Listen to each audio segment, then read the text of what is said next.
જય શ્રી કૃષ્ણ, જય માતાજી, હર હર મહાદેવ। આજે છે સર્વ પિતૃ માસ, તો શ્રાદ્ધની તૈયારી કરી લઈએ।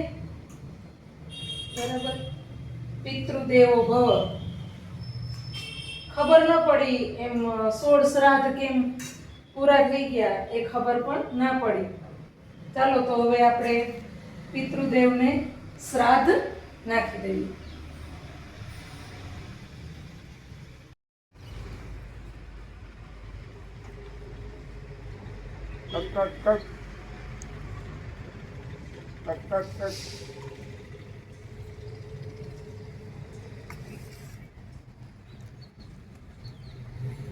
ખબર નહીં આ શ્રાદ્ધ નાખવાથી પિતૃદેવ પ્રસન્ન થતા હોય કે નહીં।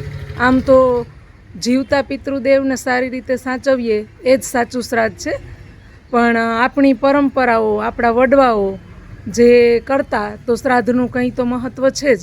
તેથી આપણે સર્વ પિતૃઓને યાદ કરી અને શ્રાદ્ધ આપણે નાખીએ છીએ। હવે અમે આવી ગયા છીએ કર્ણેશ્વર મહાદેવના મંદિરે। પ્રવીણ તો રોજ આ મંદિરે દર્શન કરવા માટે આવે છે, પણ આજે હું અમાસ હોવાથી હું પણ એમની સાથે આવી છું। આશુતોષ શશાંક શેખર ચંદ્રમૌલી ચિદમ્બરા કોટિ કોટિ પ્રણામ શંભુ કોટિ નમન દિગંબરા। હવે આપણે પીપળે પાણી રેડી લઈએ। આપણા શાસ્ત્રોમાં પિતૃદેવને પાણી અર્પણ કરવાનું પણ મહત્ત્વ છે, પીપળે પાણી પીવડાવવાનું પણ ખૂબ જ મહત્ત્વ છે। ઓમ પિતૃદેવાય નમઃ, ઓમ પિતૃદેવાય નમઃ। હે પિતૃદેવ, તમે તૃપ્ત થજો અને સૌનું કલ્યાણ કરજો। ઓમ પિતૃદેવાય નમઃ। હવે તુલસી માતાને પાણી રેડીએ।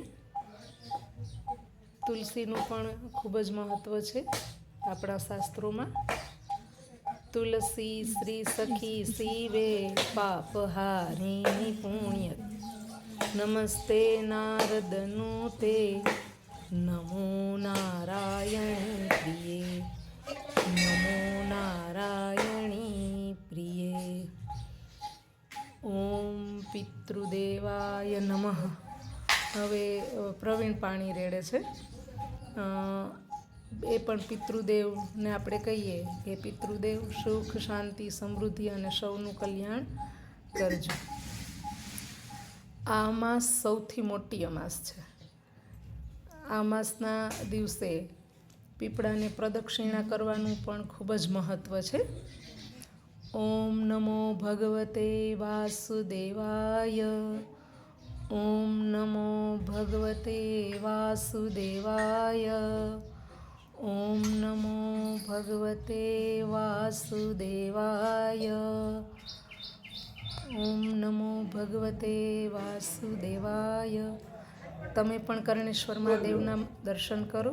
તમને અમારો વિડીયો ગમ્યો હોય તો લાઈક કરજો, શેર કરજો, સબસ્ક્રાઈબ કરજો અને આવતીકાલે આપણે મળીશું નવરાત્રિના પ્રથમ દિવસે, એટલે કે દાંડિયાના તાલે।